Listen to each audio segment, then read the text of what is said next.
Welcome to a deep dive, where we cut through the noise and get straight to the essential insights buried in complex sources. Today, we're taking on a massive one. The World Economic Forum's Future of Jobs Report 2025. This report it's a real powerhouse. It's based on surveying over 1,000 global employers. 1,000, wow. Yeah, representing more than 14 million workers across, I think, 22 industries and 55 economies. And it brings in data from huge partners like Coursera, Indeed, LinkedIn, ADP. So the big names. Exactly. It's about as comprehensive a picture of the global job market as you can probably get right now. Absolutely. So our mission today is, well, to unpack this treasure trove of data. We want to understand the biggest forces reshaping the job market. See which jobs are poised for growth or decline by 2030.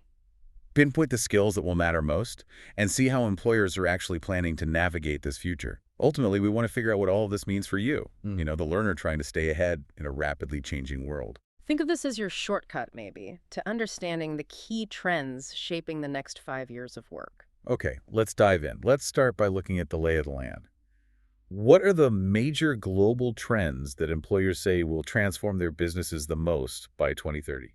Well, the report identifies several powerful forces. The single most transformative trend overall is something that seems obvious, but its impact is huge: broadening digital access. Digital access, right. 60% of employers expect this to fundamentally change their operations.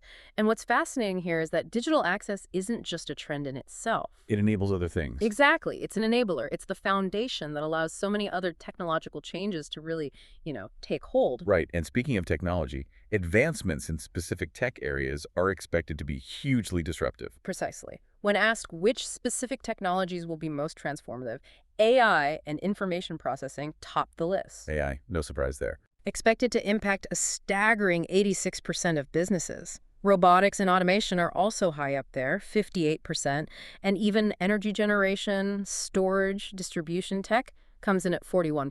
Okay, let's unpack this a bit. Yeah. How do these powerful tech trends translate into the job market itself? This is where it gets really interesting. These technologies are driving transformation in two seemingly opposite directions. How so? They're creating many of the fastest growing roles, particularly highly specialized ones, but they're also fueling the decline of others through automation. Right, creating and destroying. And this directly shapes the skills needed. The report projects that technology-related skills will be the fastest growing.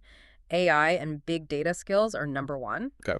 Networks and cybersecurity second, and technological literacy third. But it's not all about bytes and robots, is it?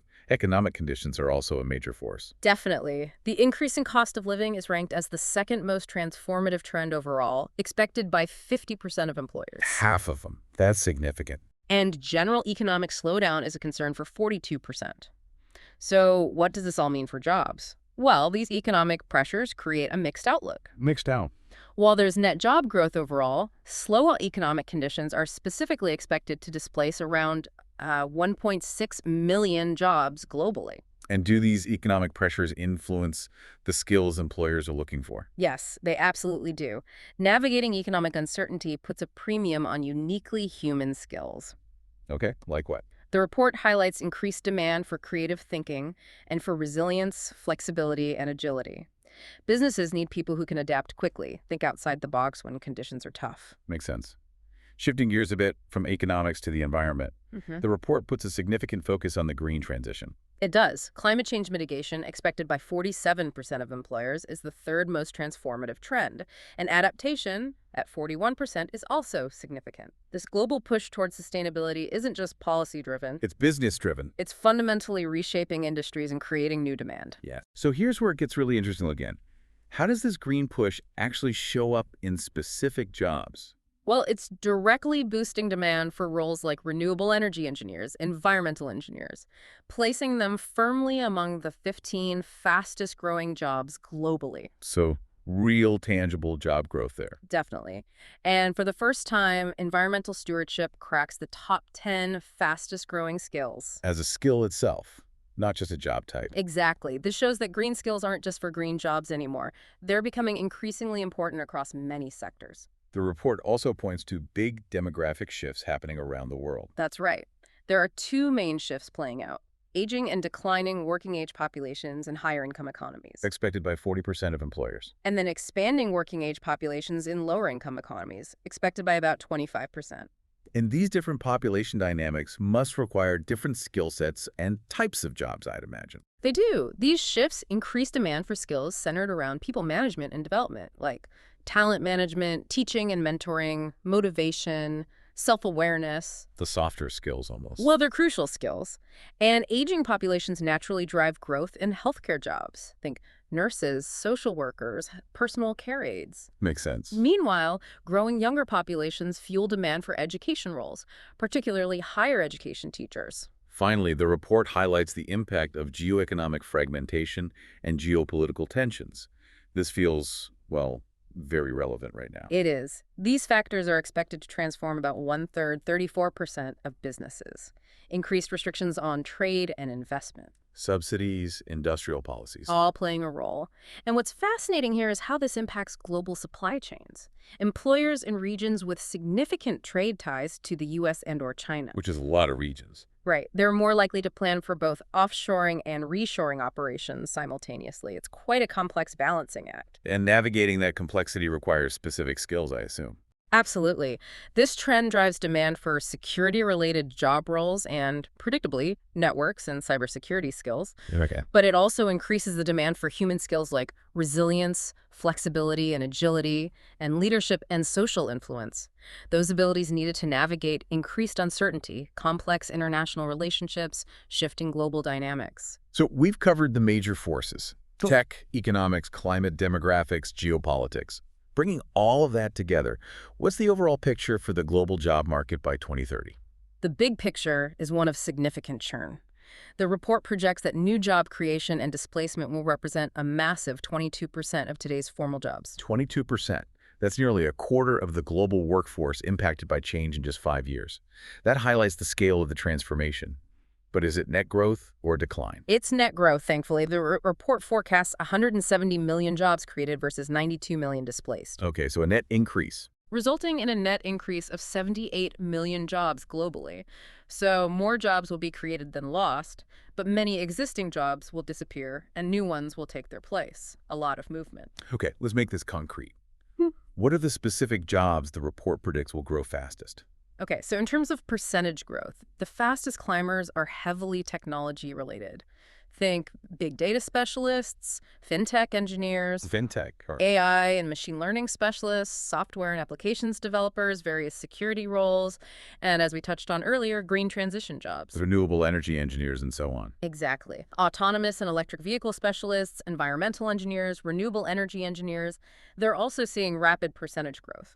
The insight here isn't just that tech jobs are growing, but how specific these roles are getting. Yeah, it's not just IT anymore. Right. We're moving beyond generic IT to specialists in cutting-edge and green technologies. That's the high-tech, high-growth end. But what about sheer numbers? Which jobs are adding the most people, even if the percentage growth isn't quite as dramatic? That's a crucial distinction, and the picture is different there. In terms of absolute volume, the largest growth in sheer numbers we see roles like farm workers, delivery drivers, construction workers. More physical roles. Salespersons, food processing workers. This reflects the continued importance of manual labor, logistics, essential services, often enabled or maybe augmented by technology. Right. And the care economy. Education. Driven by those demographic shifts, yes. Care economy jobs like nursing professionals, social work and counseling professionals, personal care aides, they're expected to grow significantly alongside education roles like tertiary and secondary education teachers. Big volume growth there. Now for the flip side, which jobs are most likely to decline? Technology, particularly automation and digitalization, is the primary driver of job losses, according to the report. No surprise there, I guess. Roles projected to see the biggest declines include traditional administrative and data processing jobs. Think bank tellers, postal service clerks, data entry clerks, Administrative assistants. accounting and bookkeeping clerks, cashiers, those kinds of roles. And it's notable that slower economic growth is the only single macro trend the report expects to drive more job destruction than creation overall. Oh, interesting. The rising cost of living also contributes to decline in some service roles, like building caretakers and cleaners. So the job market is seeing this complex mix. Rapid growth in specialized tech and green roles, big volume growth in essential service and physical labor, and decline in many routine or administrative positions, largely due to automation. Exactly. It's a picture of transformation driven by multiple, sometimes counteracting forces. And with this kind of change, the skills needed are also shifting dramatically. Which brings us neatly to the skills outlook. If jobs are changing this much, what does the report say about the skills employers will prioritize by 2030? Employers expect that a substantial portion of workers' core skills will need to change, 39% on average by 2030. 39%. Still a huge number. It is.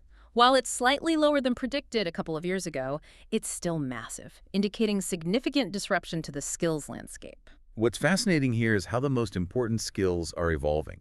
What are the fastest rising skills, according to employers? As we saw with the job trends, technology skills are expected to grow in importance fastest.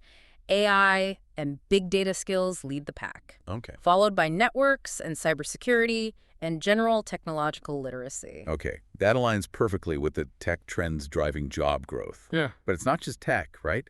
What about those human-centered skills? Are they becoming more critical too? This is a key insight. Complementing the tech skills, human-centered abilities are also rising rapidly. Creative thinking, resilience, flexibility, and agility. We mentioned those before with economic uncertainty. Exactly. And curiosity and lifelong learning are seeing big increases in importance too.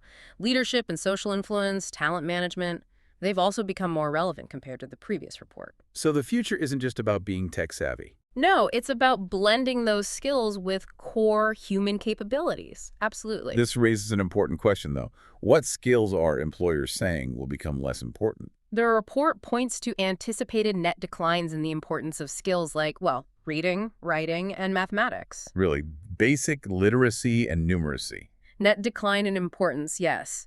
And also manual dexterity, endurance, and precision. This might sound surprising, especially manual dexterity. It does, yeah. Even dependability, attention to detail, and quality control show decreased importance compared to 2023. Wow. Manual dexterity declining seems counterintuitive when you mentioned roles like construction and care work are growing in volume. How do we make sense of that? That's a fascinating nuance the report highlights. When we compare the skills needed for growing jobs versus declining jobs, what stands out? What does? Resilience, flexibility, and agility are the most significant differentiators. They are required at higher importance and proficiency in growing roles. Okay, so those human skills really separate the growing from the declining. They do. And programming and technological literacy are also key differentiators, as you'd expect. Now, regarding that manual dexterity point, the report, using ONET data, that's the U.S. government's detailed job database, Right. it shows a notable proficiency gap for manual dexterity, not necessarily an importance gap overall. Proficiency, not just importance. What does that mean? It suggests that growing manual roles, particularly those needing higher skill levels like specialized technicians or complex care roles, they need more advanced manual skills. Combined with other things. Exactly. Combined with problem solving and technological literacy. That's what differentiates them from declining manual roles that might be more routine and, well, automatable. Okay, that clarifies it. So it's not that manual skill is disappearing, but routine manual skill is being replaced, while specialized manual skill combined with other abilities is actually growing in demand. Precisely. That seems to be the distinction. What about skills that aren't differentiating much between growing and declining jobs? Yep. Any surprises there? Interestingly, service orientation and customer service are the only skills mentioned with an equal or lesser requirement in importance or proficiency for growing jobs compared to declining ones. Huh. Why do you think that is? Well, it doesn't mean they aren't needed. Obviously, they're essential in many growing service roles, but they aren't the key differentiator pushing a job into the growing category in the same way resilience or technological literacy are. They're more like table stakes in some areas, perhaps. Maybe. Let's talk about AI's impact on skills specifically. The Indeed data in the report looked really insightful here on what Gen AI can and can't easily do. Yes, analyzing GenAI's substitution capacity based on job descriptions reveals its strengths and limitations. GenAI, that's generative AI, like ChatGPT. Right. It has low substitution capacity for skills requiring physical execution, nuanced human judgment, or hands-on application. Things like empathy, active listening, caregiving, or indeed complex manual dexterity. Things humans are uniquely good at. Generally, yes. Its strength lies more in theoretical knowledge and digital tasks. Data mining, mathematical reasoning, writing assistance, translation, coding assistance. So it's not really poised to replace jobs requiring deep human interaction or physical skill, but rather roles heavy on routine data or text processing. Exactly. This highlights Gen AI's potential more for augmenting human work than fully replacing it in many areas. Human oversight remains crucial. Especially for complex decisions. Absolutely. Complex decision-making, creativity, emotional intelligence. The most valuable skills will likely be those that allow us to effectively partner with AI, leveraging its strengths while applying our unique human abilities. Okay. Given all these expected changes in jobs and skills, how are employers planning to respond? What are their workforce strategies looking like? Workforce training is a massive piece of the puzzle. The report has a pretty stark statistic. If we look at 100 workers globally, Yes. 0.59 would need training by 2030 to keep pace with the changes. 59 out of 100. Wow, nearly 60%. Employers expect 29 of those could be upskilled in their current role, 19 upskilled and redeployed into different roles. But a significant 11 would likely not receive the needed training. Potentially putting their employment at risk. That's the implication, yes. That number 11 out of 100 potentially left behind is concerning. Is the overall rate of employer investment in training at least increasing? Are they putting more money into this? Yes, that's an encouraging sign. The share of the workforce receiving training is rising. It's projected at 50% in 2025 compared to 41% back in 2023. So improving, but still only half the workforce getting formal training. Right, and it does vary quite a bit by industry, too. Who's primarily footing the bill for all this upskilling and reskilling? Is it companies? Government? Yeah. Individuals? Mostly the companies themselves, cited by 77% of employers. Free training resources are also significant, mentioned by 70%. Online courses and things? Presumably, yeah. Yeah. And government funding is mentioned by 33%, playing a more critical role in sectors like hospitality, government, and education. What are employers hoping to gain from these training investments? What's the ROI for them? The top goals are enhancing productivity, 77%, improving competitiveness, 70%, and improving talent retention, 65%. Retention is key. Definitely. Training is also seen as key to internally transitioning employees to new roles and increasing overall talent mobility within the company. Okay, but what are the biggest obstacles employers face in actually making these transformations happen? Can't be easy. No, it's not. Skills gaps lead the list globally, cited by 63% of employers as the #1 barrier. Still the biggest problem. Still #1. Organizational culture and resistance to change are a strong second at 46%, followed by regulatory concerns at 39%. Culture change is hard. Incredibly hard. So even with a clear picture of the future and investment in training, changing a large organization and ensuring people adopt new ways of working is, well, really challenging. What specific workforce strategies are employers prioritizing now to tackle these challenges? What are they actually doing? The top priority for a vast majority, 85%, is upskilling their existing workforce. It makes sense, given the skills gap. Accelerating automation is second, 73%. Hiring staff with new skills is third, 70%. And augmenting the workforce with technology is planned by 63%. How about layoffs? Fewer employers, 41%, specifically plan to reduce staff solely due to skill irrelevance. And 51% plan to transition existing staff from declining to growing roles. This point about transitioning existing staff, though, raises something interesting. Given the scale of churn, we talked about 22% of jobs impacted. Right. Only just over half of employers explicitly list transitioning existing staff as a key strategy. The report suggests this might be an untapped opportunity for many companies. That seems like a critical point. If companies are worried about skills gaps, training and moving their current employees into new roles feels like a natural solution. Why aren't more prioritizing that, do you think? It likely comes back to the difficulty. Large-scale retraining and internal mobility programs are complex compared to simply hiring externally or automating tasks. Takes more investment. Significant investment, yeah. Not just in training content, but in identifying who can transition, supporting their learning journey, redesigning internal processes to match skills to new opportunities. It's a heavier lift. It's also interesting to compare what employers think will keep employees versus what employees themselves prioritize for staying in a job. The ADP data in the report provided this perspective for the U.S. market, didn't it? Yes, the ADP data is illuminating here. Employers and employees, they agree on the importance of talent progression opportunities, higher wages, and remote or hybrid work options for retention. Okay, common ground there. But employees rank supporting health and well-being and improvements to pension and retirement schemes much higher than employers do. Disconnect. A potential one, yeah. It raises an important question. Are companies potentially missing key drivers of employee satisfaction and retention by underestimating the value workers place on well-being and long-term financial security? Something for employers listening to consider. Shifting to public policy, what kind of government support do employers see as most crucial for navigating this future? Employers see funding and direct provision of reskilling and upskilling programs as the most crucial policy support, cited by 55% and 52% respectively. Money and programs. And improving public education systems is also highly valued at 47%. Flexibility in hiring and firing is important too, 44%, but wage subsidies are seen as less critical compared to past surveys. What about wage strategies themselves? How are employers approaching compensation in this evolving market? What drives their decisions? Employers say they're primarily driven by aligning wages with productivity and performance, that's 77%, and competing for retaining talent and skills, 71%.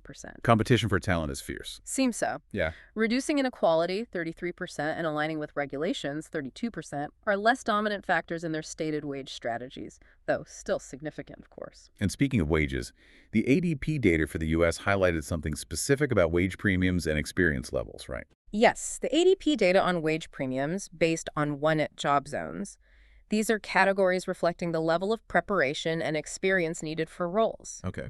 It shows that wages generally increase significantly with higher levels of preparation. More specialized roles also tend to have a wider pay range. Makes intuitive sense. But there was a particular finding related to gender, wasn't there? Precisely. What's fascinating and frankly concerning here is the persistent gender gap in wage premiums. It's still there. Very much so. Men experience a higher wage premium across almost all transitions between job zones than women do. Even when moving up in skill level. Yes. This disparity is particularly pronounced at lower and higher preparation levels, indicating that even when accounting for experience and skill level, a significant gender pay gap exists in the U.S. market. And it doesn't seem to be closing when moving between job types requiring more or less experience. That's a really important detail that needs to be part of this conversation about the future of work. It's not just about skills, but equity. So how are companies assessing skills when hiring in this changing landscape? Are traditional degrees still king? Work experience is still the most common method used by 81% of employers to assess candidates. Experience counts. Skills assessments are used by 48% and university degrees by 43%. The report points to a noticeable shift towards valuing work experience and direct skill tests over traditional degrees alone. Interesting. Even though many fastest-growing jobs still require degrees. Adopting a skills-first approach to hiring rather than just credential-first is seen as a way to broaden the talent pool. Find people who can do the job, regardless of the paper. Essentially, yes. Find candidates with the practical abilities needed. Finally, how are companies specifically responding to the increasing capabilities and prevalence of AI? What are the strategies there? The top strategies clearly show employers see AI as something to work with. Collaboration, not just replacement. Mostly. 77% are planning to reskill existing workers to better work alongside AI tools. 69% plan to hire new people with skills to design and develop AI tools. Building the AI. And 62% plan to hire new people with skills to work alongside AI. Almost half, 49%, plan to reorient their entire business strategy to capitalize on AI opportunities. But displacement is still a factor. It is. The potential for displacement is real. A significant 41% anticipate reducing staff where AI can automate tasks. Okay. And AI adoption itself. LinkedIn data shows that AI concentration has doubled across the board in industries since 2016, so broad adoption. Everywhere. But the relative ranking of industries leading in AI use remains stable. Tech, finance, government, healthcare are still at the forefront. It's clear that while these global trends are powerful, the reality on the ground can vary quite a bit. Are there significant differences in how these trends and responses play out across different regions and industries? Absolutely. It's definitely not a one-size-fits-all future. While skills gaps are the #1 barrier to transformation in most industries and economies globally, 63% overall. As we said. The intensity varies. Organizational culture is consistently the second major barrier, and upskilling is the top workforce strategy in nearly all industries, 20 out of the 22 covered. So some common threads. Yes, but the way companies adapt differs. For example, the electronics industry is focusing heavily on automation. 87% plan to accelerate automation versus only 48% planning augmentation. More bots, less help for humans. In that sector, seemingly. In contrast, healthcare, agriculture, and government sectors prioritize augmenting their workforce with technology, using tech to help people do their jobs better rather than replace them outright. This reinforces that idea that technology is a tool, and how it's applied really depends on the sector and its specific needs, doesn't it? Exactly. And as we touched on, the report highlights that untapped opportunity of transitioning existing staff from declining to growing roles. The internal mobility piece. Right. Only a few industries, notably automotive and aerospace, electronics, and real estate, list this among their top 3 workforce strategies. This suggests that despite the clear need for new skills, many companies are still overlooking the potential sitting right there in their current workforce. Let's look at a few specific examples from the report just to see how these nuances play out in different places. Certainly. In Lithuania, for instance, skills gaps are an even bigger concern than the global average, cited by a very high 83% of firms there. Wow, 83%. And this intense pressure is driving huge investment in reskilling strategies planned by 86% of firms in Lithuania. What about Ireland? Any highlights there? Ireland highlights talent attraction as a key barrier. Their response focuses not just on hiring, but on supporting their current workforce, Oh, how so? including addressing caregiving responsibilities and expanding DEI measures, diversity, equity, and inclusion, notably by conducting pay equity reviews. Linking back to that gender wage gap issue. Potentially, yes, a proactive approach. How about a specific sector, like telecommunications? Telecommunications anticipates high AI adoption and, interestingly, a strong focus on remote work across national borders. Cross-border remote. Yeah, 48% of companies in this sector plan for it, which is twice the global average. Reflects the digital nature of the industry, I suppose. Leveraging global talent pools. And any insights from manufacturing? Advanced manufacturing, perhaps. Advanced manufacturing sees climate change and the rising cost of living as key drivers of change. They're adopting technologies like AI, robotics, new materials. The tech side? And they are actively planning for both upskilling and redeploying their workers, showing a clearer focus on internal transitions than some other sectors. That's interesting. And quite specifically, they're planning DEI efforts focused on tapping into older workers for diversity purposes. 55% plan initiatives for workers aged 55 and over. That's a great example of tailoring workforce strategy to a specific demographic trend and need. It really is. These regional and industry examples really bring the data to life, don't they?